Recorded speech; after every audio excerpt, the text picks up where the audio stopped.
यह कहानी सिर्फ एक एहसास है, किसी की असली जिंदगी नहीं। इसमें दिखाए गए सभी किरदार, घटनाएं काल्पनिक हैं। कहानी का उद्देश्य केवल मनोरंजन करना है, किसी व्यक्ति या समाज को ठेस पहुंचाना नहीं है। कृपया इसे एक कहानी की तरह ही देखें। खतरनाक बॉडीगार्ड की मासूम सी जान पार्ट 3। और अगर आपने इससे पहले के 2 पार्ट्स मिस कर दिए हैं तो वो भी जरूर देखिएगा। मैं उन दोनों का प्लेलिस्ट लिंक डिस्क्रिप्शन बॉक्स में डाल दूंगी। ठाकुर साहब के हाथ कांप रहे थे। फोन की स्क्रीन पर दिग्विजय सिंह का वो क्रूर चेहरा और उसकी धमकी भरी आवाज उनके कानों में बार बार गूंज रही थी। रॉयल विला का खुशनुमा माहौल एक पल में भारी चिंता के बादलों से घिर गया। तभी स्टडी रूम का दरवाजा खुला और बजरंग भीतर दाखिल हुआ। सुबह की कड़क धूप में उसका चेहरा हमेशा की तरह गंभीर था, लेकिन जैसे ही उसकी नजर ठाकुर साहब के चेहरे पर पड़ी, उसके चौकन्नी आंखों ने तुरंत भांप लिया कि कुछ बहुत बड़ी गड़बड़ हुई है। ठाकुर साहब, आप ठीक हैं? बजरंग ने आगे बढ़ते हुए पूछा। उसकी आवाज में एक स्वाभाविक फिक्र थी। ठाकुर साहब ने बिना कुछ बोले कांपते हाथों से वो फोन बजरंग की तरफ बढ़ा दिया। बजरंग ने वीडियो प्ले किया। दिग्विजय सिंह की पूरी बात सुनने के बाद भी बजरंग के चेहरे का एक भी हिस्सा नहीं हिला। उसकी आंखें बस थोड़ी और संकरी हो गई, जैसे कोई शिकार अपने शिकारी की लोकेशन को ट्रैक कर रहा हो। दिग्विजय सिंह, बजरंग ने बेहद ठंडी और सपाट आवाज में नाम लिया। यह वही है जिसने पिछले साल शहर के उत्तरी हिस्से में जमीन कब्जाने की कोशिश की थी? हाँ बजरंग। ठाकुर साहब अपनी कुर्सी से खड़े हो गए और बेचैनी से चक्कर काटने लगे। वह बेहद शातिर और जिद्दी इंसान है। अपनी बात मनवाने के लिए वो किसी भी हद तक गिर सकता है। मन्नत अभी कॉलेज जाने के लिए तैयार हो रही है। मुझे लगता है कि अब उसका कॉलेज जाना सुरक्षित नहीं है। हमें उसे घर में ही रखना होगा। बजरंग ने कुछ पलों के लिए गहरी सोच में गोता लगाया। फिर उसने सीधे ठाकुर साहब की आंखों में देखा। नहीं ठाकुर साहब, अगर हम मन्नत जी को घर में कैद कर देंगे तो दुश्मन समझ जाएगा कि हम डर गए हैं। डरने से दुश्मन का हौसला और बढ़ता है। मन्नत जी कॉलेज जाएंगी। लेकिन बजरंग, दिग्विजय ने सीधे कॉलेज के भीतर से ही हमला करने की धमकी दी है। ठाकुर साहब ने घबराकर कहा। कॉलेज के भीतर परिंदा भी पर मारेगा तो उसकी खबर सबसे पहले मुझे होगी। बजरंग की आवाज में एक ऐसी फौलादी आत्मविश्वास था कि ठाकुर साहब चाहकर भी मना नहीं कर पाए। आप बस कॉलेज के एडमिनिस्ट्रेशन से कहकर आज के लिए बाहर एंट्री पूरी तरह बैन करवा दीजिए। बाकी सब मुझ पर छोड़ दीजिए।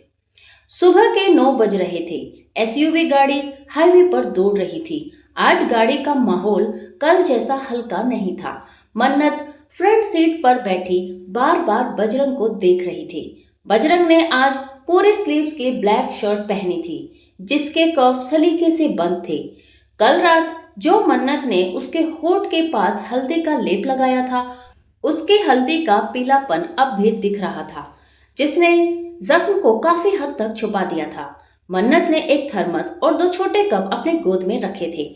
उसने एक कप में गर्मा गर्म अदरक वाली चाय छानी और उसे होल्डर में रखते हुए बोली, लो, जैसा कि मैंने कल वादा किया था, तुम्हारी कड़क चाय तैयार है। वैसे आज तुम कुछ ज्यादा ही गंभीर लग रहे हो। क्या बात है?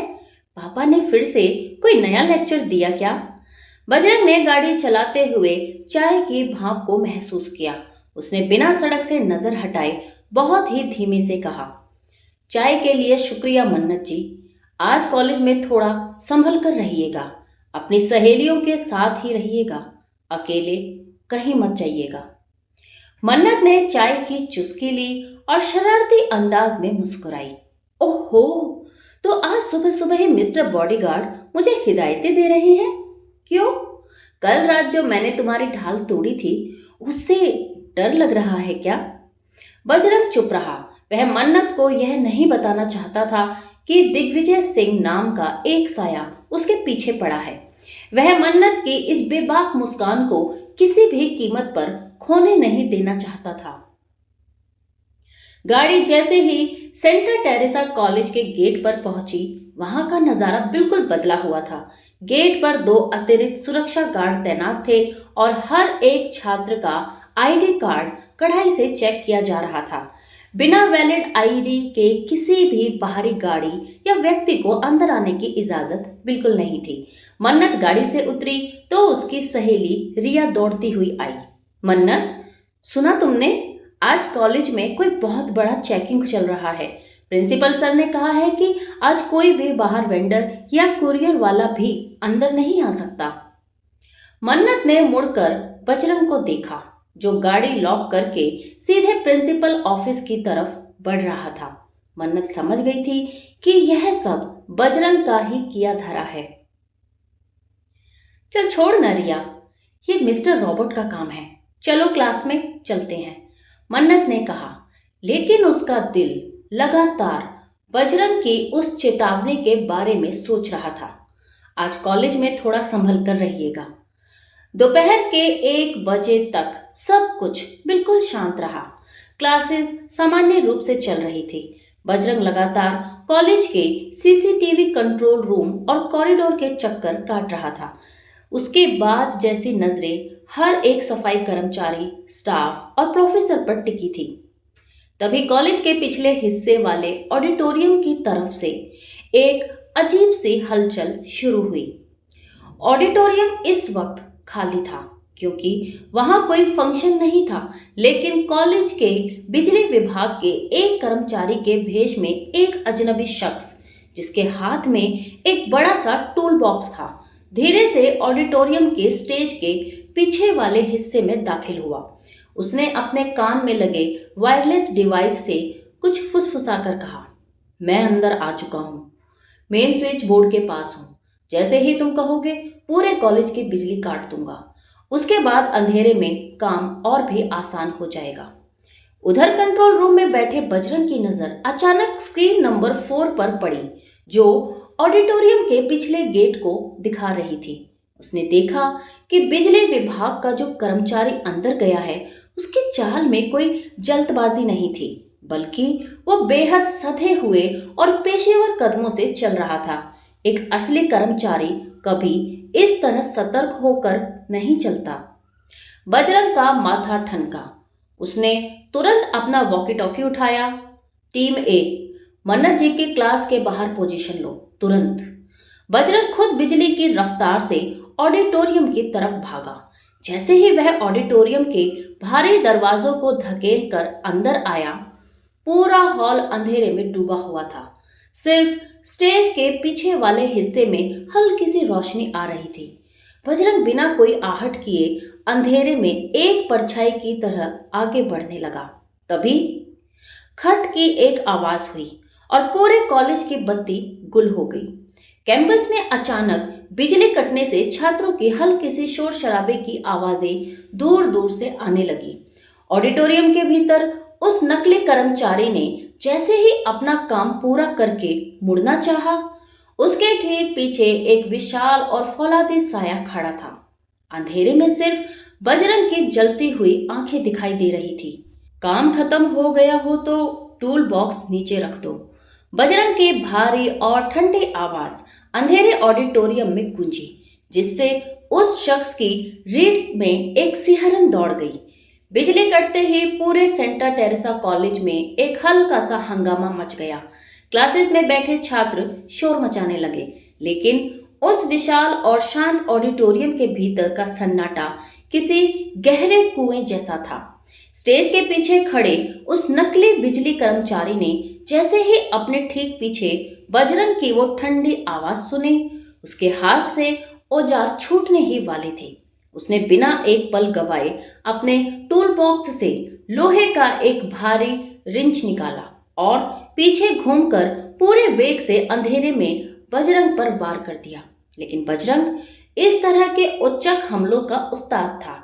अंधेरे में भी उसकी सुनने की क्षमता कमाल की थी। उसने रिंच की हवा को चीरती हुई सरसराहट से ही उसके आने की दिशा को भांप लिया था। बजरंग तुरंत अपनी जगह से थोड़ा बाईं तरफ झुका।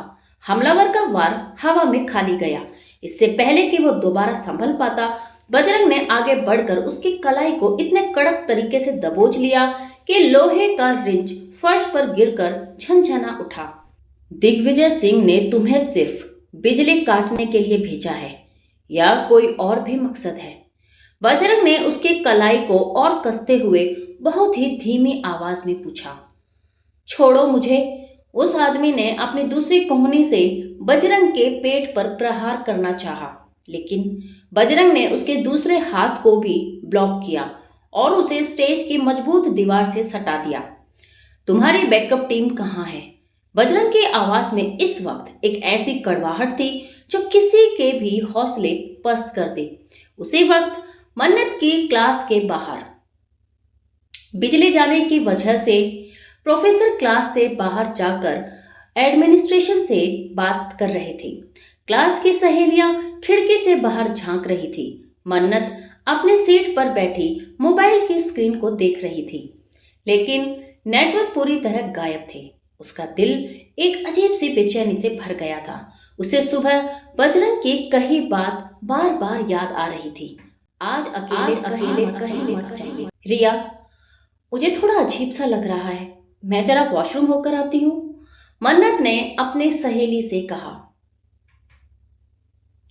अरे मन्नत, रुक, बाहर पूरा अंधेरा है कॉरिडोर में।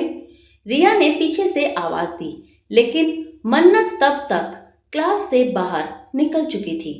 जैसे ही वह कॉरिडोर में आई, वहां की सुरक्षा में तैनात बजरंग का एक गार्ड थोड़ा आगे की तरफ किसी संदिग्ध गतिविधि को देखने के लिए गया था। मन्नत दबे पांव वॉशरूम की तरफ बढ़ने लगी, जहां खिड़की से थोड़ी धूप आ रही थी। तभी कॉरिडोर के कोने वाले मोड़ से दो अजनबी लड़के, जिन्होंने कॉलेज की ही हुड्डी पहन रखा था पर उनके चेहरे ढके थे, तेजी से मन्नत की तरफ बढ़े। मन्नत ने जैसे ही उनकी परछाई देखी, वह ठिठक गई। उनके इरादे भांप कर वह पीछे हटने लगी। तुम लोग कौन हो? यहाँ क्या कर रहे हो? चुपचाप हमारे साथ चलो, ठाकुर की बेटी, शोर मचाया तो अच्छा नहीं होगा। एक ने फुसफुसाते हुए मन्नत का हाथ पकड़ने के लिए कदम आगे बढ़ाया। उसके हाथ में एक कपड़ा था जिस पर बेहोश करने वाली दवा छिड़की हुई थी। मन्नत का गला सूख गया। वह चिल्लाना चाहती थी, लेकिन डर के मारे उसकी आवाज हलक में ही फंस गई। उसने पीछे मुड़कर भागना चाहा, लेकिन उसका पैर उसके कुर्ते के घेरे में उलझ गया और वह गिरने ही वाली थी कि कॉरिडोर के दूसरे छोर का भारी दरवाजा इतनी जोर से खुला कि उसकी आवाज पूरे फ्लोर पर गूंज गई। अंधेरे और धुंधलके के बीच से एक साया बिजली की फुर्ती से दौड़ता हुआ आया। वह बजरंग था। ऑडिटोरियम वाले घुसपैठिए को ठिकाने लगाकर वह सीधे मन्नत की तरफ ही आ रहा था, क्योंकि उसका छठा एहसास कह रहा था कि असली चाल मन्नत पर ही चलेगी। बजरंग को देखकर उन दोनों हमलावरों के चेहरे पर खौफ छा गया। उन्होंने मन्नत को छोड़कर सीधे बजरंग पर धावा बोल दिया। एक ने अपनी जेब से एक नुकीली चेन निकाली और बजरंग की तरफ लहराई। बजरंग ने बिना डरे अपने हाथ पर लपेटा हुआ अपना ब्लैक ब्लेजर आगे कर दिया। चेन उस कपड़े में उलझ गई। बजरंग ने झटके से चेन खींची और उस हमलावर को अपनी तरफ खींचकर अपने घुटने का एक जबरदस्त प्रहार उसके पेट पर किया। वह आदमी तुरंत फर्श पर बैठ गया। दूसरे हमलावर ने मन्नत की तरफ दोबारा कदम बढ़ाना चाहा, लेकिन बजरंग ने उसे बीच में ही दबोच लिया। उसने उसका कॉलर पकड़ा और उसे कॉरिडोर की खिड़की के ग्रिल से इतनी जोर से सटाया कि उसके हाथ के सारे सुरक्षा उपकरण नीचे गिर गए। बजरंग की आंखें इस वक्त गुस्से से लाल थी। उसने बिना कोई शब्द बोले उस आदमी के चेहरे पर एक ऐसी सख्त नजर डाली कि उसने तुरंत अपने हाथ ऊपर कर दिए। दूर रहो मन्नत जी से। बजरंग की यह गरजती हुई आवाज पहली बार मन्नत ने सुनी थी। उसमें एक शेर जैसी दहाड़ थी। बाकी के सुरक्षा गार्ड्स भी लाइट ऑन होने के ठीक उसी पल वहां पहुंच गए। कॉलेज की बिजली वापस आ चुकी थी। गार्ड्स ने उन दोनों हमलावरों को तुरंत दबोच लिया और उन्हें नीचे ले गए। कॉरिडोर में अब सिर्फ मन्नत और बजरंग बचे थे। मन्नत दीवार से टिकी हुई हाफ रही थी। उसका पूरा शरीर थर थर कांप रहा था, आंखों में आंसू थे। बजरंग ने अपनी सांसों को संभाला, अपनी शर्ट को थोड़ा ठीक किया और मन्नत के पास आया। आप ठीक हैं? बजरंग की आवाज वापस अपने पुरानी गंभीर और शांत टोन में लौट आई थी। उसकी आंखों में मन्नत के लिए एक गहरा दर्द और फिक्र साफ दिख रही थी। मन्नत ने कुछ नहीं कहा, वह सीधे आगे बढ़ी और उसने बजरंग की शर्ट के दोनों कॉलर्स को अपने हाथों में कसकर पकड़ लिया। वह रो रही थी, लेकिन उसकी आंखों में इस वक्त सिर्फ डर नहीं था, बल्कि एक गहरा जुनून और शिकायत थी। तुम तुम हर बार सही वक्त पर कैसे आ जाते हो बजरंग? मन्नत ने उसकी आंखों में देखते हुए कांपती आवाज में पूछा। अगर अगर आज तुम्हें कुछ मिनट की भी देर हो जाती तो मैं क्या करती? बजरंग बिल्कुल शांत खड़ा था। मन्नत के हाथ उसकी शर्ट पर थे और उनके बीच की दूरी इतनी कम थी कि दोनों को एक दूसरे के दिल की बेकाबू रफ्तार साफ महसूस हो रही थी। बजरंग ने धीरे से अपने हाथ उठाए और मन्नत के हाथों के ऊपर रख दिए, जो उसकी शर्ट को थामे हुए थे। मैंने आपसे वादा किया था मन्नत जी, बजरंग ने बेहद नमी और गहराई से कहा। जब तक बजरंग की सांसें चल रही हैं, दुनिया की कोई भी ताकत आपको छू नहीं सकती। आपकी सुरक्षा ही मेरी जिंदगी का इकलौता सच है। मन्नत ने अपनी आंखों के आंसू पोंछे और थोड़ा सा मुस्कुराई। भले ही उसका चेहरा अभी भी पीला था। सिर्फ सुरक्षा? क्या इस खामोशी के पीछे कुछ और नहीं है बजरंग? तुम्हारी ये आंखें बहुत कुछ कहती हैं, पर तुम्हारी ये जुबान? बजरंग ने धीरे से अपनी नजरें फेर ली। वह अपनी मर्यादा को भूलना नहीं चाहता था। गाड़ी तैयार है, चलिए घर वापस चलते हैं। यहाँ अब रुकना ठीक नहीं है। शाम को जब वे रॉयल विला पहुंचे तो ठाकुर साहब को सारी बात पता चल चुकी थी। वे अपने स्टडी रूम में किसी से फोन पर बेहद कड़क लहजे में बात कर रहे थे। दिग्विजय सिंह, तुमने आज मेरी बेटी पर हाथ डालने की कोशिश की है। अब यह जंग सिर्फ तुम्हारी और मेरी नहीं रही। ठाकुर साहब गुस्से से कांप रहे थे। फोन के दूसरी तरफ से दिग्विजय सिंह की हंसी गूंजी। ठाकुर, आज तो सिर्फ यह ट्रेलर था। तुम्हारे उस खामोश बॉडीगार्ड ने मेरे आदमियों को पकड़वा दिया, लेकिन वो कब तक पहरा देगा? कल रात मेरे शहर के सबसे बड़े फार्म हाउस पर एक बहुत बड़ी पार्टी है, जहां शहर के सभी बड़े लोग आ रहे हैं। अगर तुम में हिम्मत है तो अपनी बेटी को लेकर वहां आओ। वही फैसला होगा कि मन्नत किसकी होगी। और फोन कट गया। ठाकुर साहब ने टेबल पर मुक्का मारा। तभी पीछे खड़े बजरंग ने अपने डार्क गॉगल्स को ठीक किया और बहुत ही ठंडी आवाज में कहा, हम उस पार्टी में जाएंगे ठाकुर साहब। दुश्मन ने अपने ही घर पर मौत को दावत दी है। हवेली का माहौल इस वक्त किसी जंग के मैदान जैसा था।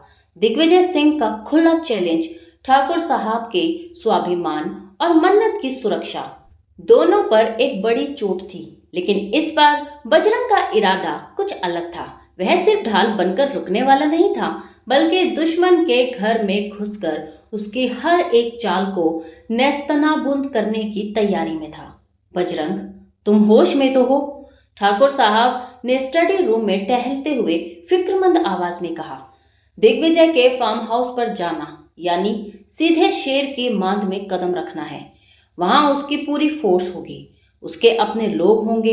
वहां मन्नत को लेकर जाना सबसे बड़ी बेवकूफी हो सकती है। बजरंग ने अपनी जेब से एक ब्लैक एनवलप निकाला और उसे टेबल पर रख दिया।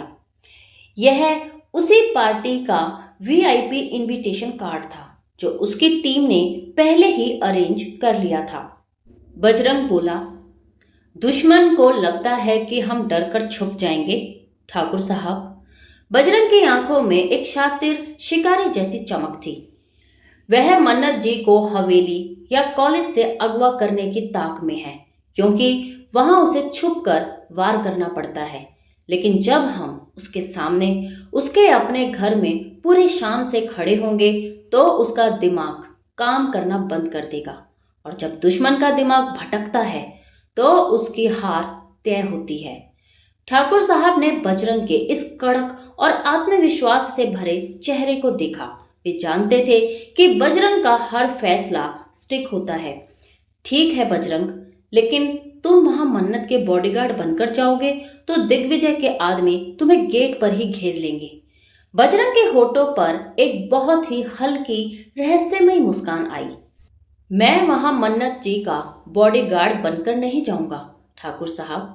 मैं वहां उनके मंगेतर के रूप में एंट्री करूंगा, एक रसूखदार बिजनेसमैन का बेटा जो मन्नत जी के साथ उस पार्टी की चकाचौंध का हिस्सा बनेगा। इससे दिग्विजय चाहकर भी हम पर सीधे हाथ नहीं डाल पाएगा। ठाकुर साहब यह सुनकर दंग रह गए, लेकिन उन्हें यह प्लान बेहद चालाकी से भरा लगा। अगली शाम दिग्विजय सिंह का फॉरेस्ट व्यू फार्म हाउस रोशनी से जगमगा रहा था। शहर की तमाम बड़ी हस्तियां, रसूखदार बिजनेसमैन और पॉलिटिशियंस अपने शानदार गाड़ियों से वहां पहुंच रहे थे। चारों तरफ लाइटें, धीमा जैज म्यूजिक और महंगे परफ्यूम की खुशबू हवा में तैर रही थी। दिग्विजय सिंह खुद सफेद रंग के कड़क सूट में हाथ में ड्रिंक का ग्लास लिए मेहमानों का स्वागत कर रहा था, लेकिन उसकी नजरें बार बार मुख्य दरवाजे पर टिक जाती थी। बॉस, क्या ठाकुर सच में आने की हिम्मत करेगा? उसके दाहिने हाथ कहे जाने वाले मैनेजर ने पास आकर धीरे से पूछा। अगर उसे अपनी बेटी की जान प्यारी है तो वो पैर पकड़ने जरूर आएगा, दिग्विजय ने कुटिलता से हंसते हुए कहा। तभी फार्म हाउस के ग्रैंड एंट्रेंस पर एक बेहद आलीशान चमचमाती हुई सिल्वर कलर की रोल्स रॉयस आकर रुकी। गाड़ी की भव्यता को देखकर मीडिया के कैमरे और मेहमानों की निगाहें झटके से उस तरफ मुड़ गई। गाड़ी का दरवाजा खुला। सबसे पहले गाड़ी से बाहर आया एक ऐसा शख्स जिसे देखकर वहां मौजूद हर एक इंसान की सांसें थम गई। वह बजरंग था, लेकिन आज वह किसी ब्लैक सुरक्षा सूट में नहीं था। उसने डार्क वाइन कलर का एक बेहद महंगा और आलीशान जोधपुरी सूट पहना था, जिस पर चांदी के धागों से सलीके से नक्काशी की गई थी। बाल परफेक्टली सेट थे, हाथ में एक महंगी विंटेज घड़ी चमक रही थी और चेहरे पर वही कातिलाना शाही खामोशी थी। उसका रॉयल लुक किसी बहुत बड़े घराने के राजकुमार जैसा लग रहा था। बजरंग घूमकर गाड़ी के दूसरी तरफ गया और उसने बेहद शालीनता से गाड़ी का दरवाजा खोला। उसने अपना मजबूत हाथ आगे बढ़ाया। गाड़ी से मन्नत बाहर निकली। मन्नत ने गहरे नीले रंग का एक बेहद खूबसूरत सिल्क का गाउन पहना था। उसके गले में हीरो का एक छोटा सा नाजुक नेकलेस था और बाल आधे बंधे हुए थे। वह सादगी और खूबसूरत का एक ऐसा बेजोड़ कॉम्बिनेशन लग रही थी कि पूरा हॉल उसे देखता रह गया। मन्नत ने थोड़ा झिझकते हुए अपना कोमल हाथ बजरंग की हथेली पर रख दिया। जैसे ही मन्नत की उंगलियों ने बजरंग के हाथ को छुआ, दोनों ने एक दूसरे की आंखों में देखा। बजरंग की गहरी आंखों में आज मन्नत के लिए एक अलग ही सम्मान और प्रशंसा की भावना थी, जिसे देखकर मन्नत का दिल तेजी से धड़कने लगा। मन्नत ने धीरे से अपना हाथ बजरंग के मजबूत हाथ के घेरे में डाला। दोनों एक साथ शाही अंदाज में कदम बढ़ाते हुए पार्टी के मुख्य हॉल के भीतर दाखिल हुए। ये कौन है? दिग्विजय सिंह की आंखें मन्नत को देखकर चमक उठी, लेकिन उसके बगल में खड़े बजरंग को देखकर उसके चेहरे का रंग उड़ गया। वह बजरंग के इस नए और भव्य रूप को पहचान नहीं पा रहा था, लेकिन उसे इतना समझ आ रहा था कि यह लड़का कोई मामूली इंसान नहीं है। मेहमानों के बीच फुसफुसाहट शुरू हो गई। यार, ठाकुर के बेटी के साथ ये लड़का कौन है? कितना रॉयल लुक है इसका। मन्नत और बजरंग धीरे धीरे चलते हुए दिग्विजय सिंह के ठीक सामने आकर रुक गए। वेलकम वेलकम मन्नत, दिग्विजय ने अपनी नकली मुस्कान चेहरे पर लाते हुए कहा। ठाकुर साहब नहीं आए? और तुम्हारे साथ ये कौन है? इनके बारे में तो कभी नहीं सुना। मन्नत कुछ बोल पाती उससे पहले ही बजरंग ने एक कदम आगे बढ़ाया। उसकी आवाज आज से पहले से भी ज्यादा भारी, रौबदार और वजनदार थी, जैसे किसी बड़े बिजनेस टाइकून की होती है। नमस्कार, मिस्टर दिग्विजय सिंह। ठाकुर साहब की तबीयत थोड़ी नासाज थी, इसलिए उनकी जगह मुझे आना पड़ा। बजरंग ने दिग्विजय से हाथ मिलाया। बजरंग की पकड़ इतनी मजबूत थी कि दिग्विजय के हाथ की हड्डियां जैसे अंदर ही अंदर चरमरा गई, लेकिन उसने चेहरे पर शिकन नहीं आने दी। मेरा नाम बजरंग प्रताप सिंह है और मैं मन्नत का मंगेतर हूँ।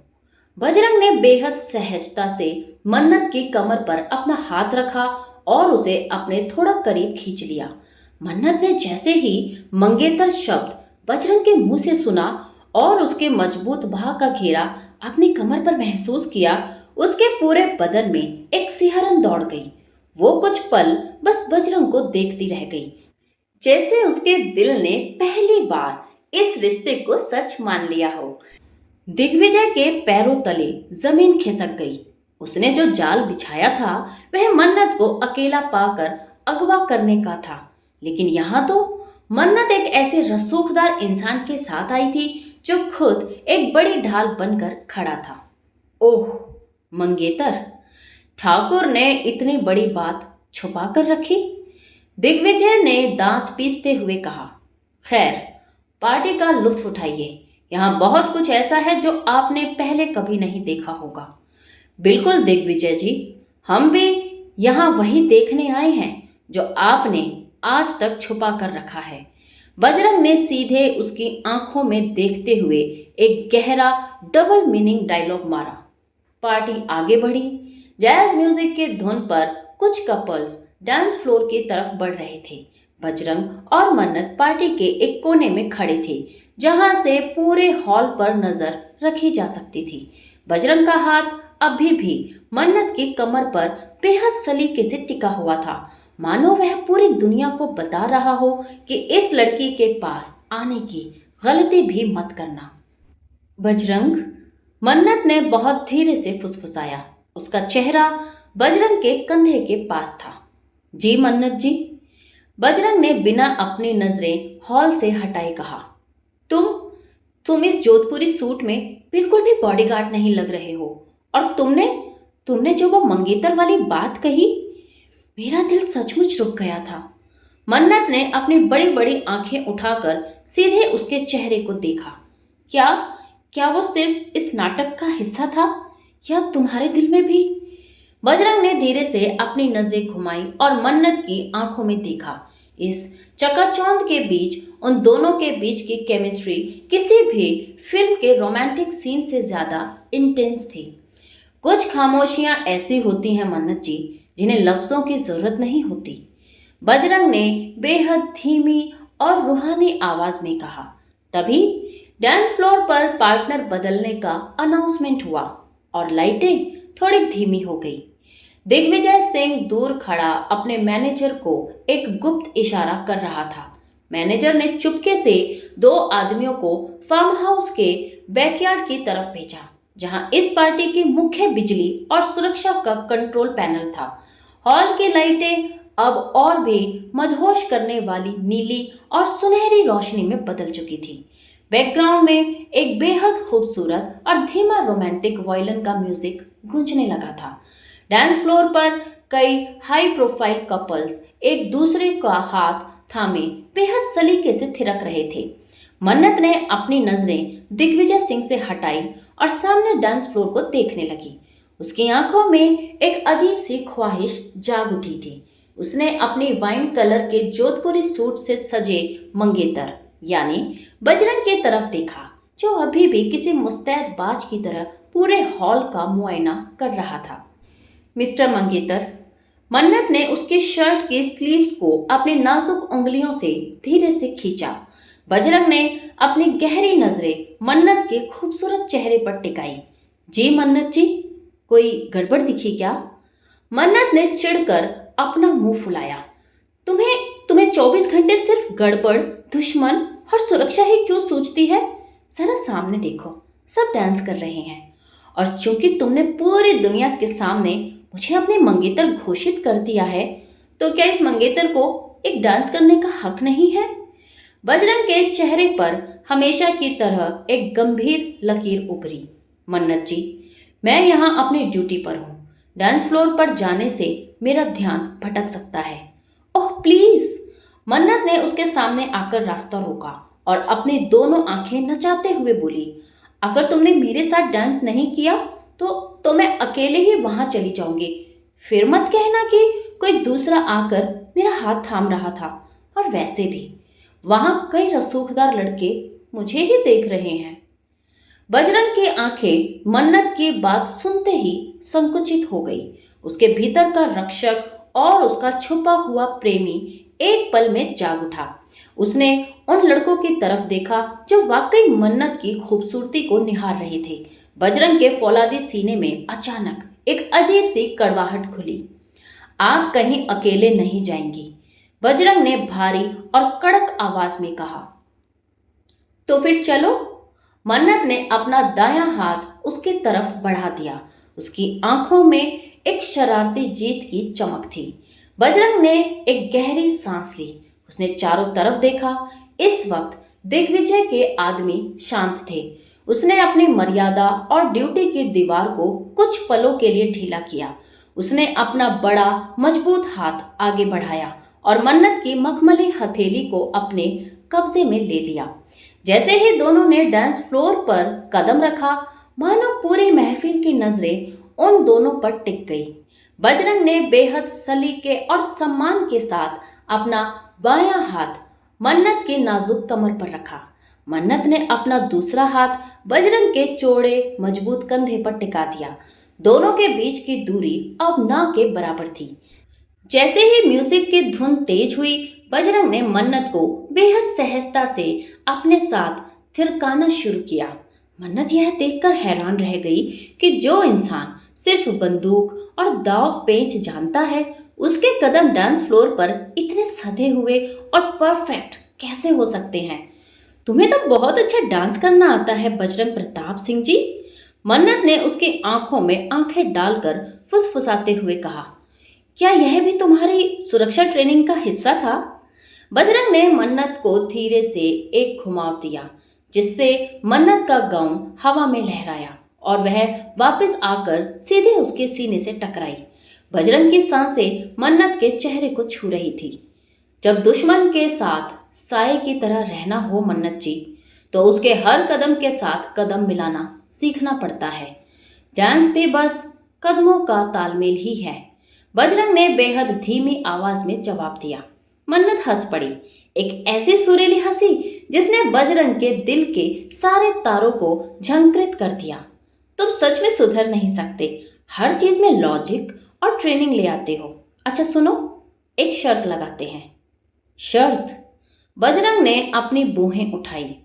हाँ, अगर इस डांस के खत्म होने तक तुमने बिना किसी दुश्मनी या सुरक्षा की बात किए मुझसे कोई एक नॉर्मल बात की या मेरे किसी सवाल का सीधा जवाब दिया, तो मैं पूरे 1 हफ्ते तक तुम्हारी हर बात मानूंगी, कोई नखरा नहीं करूंगी।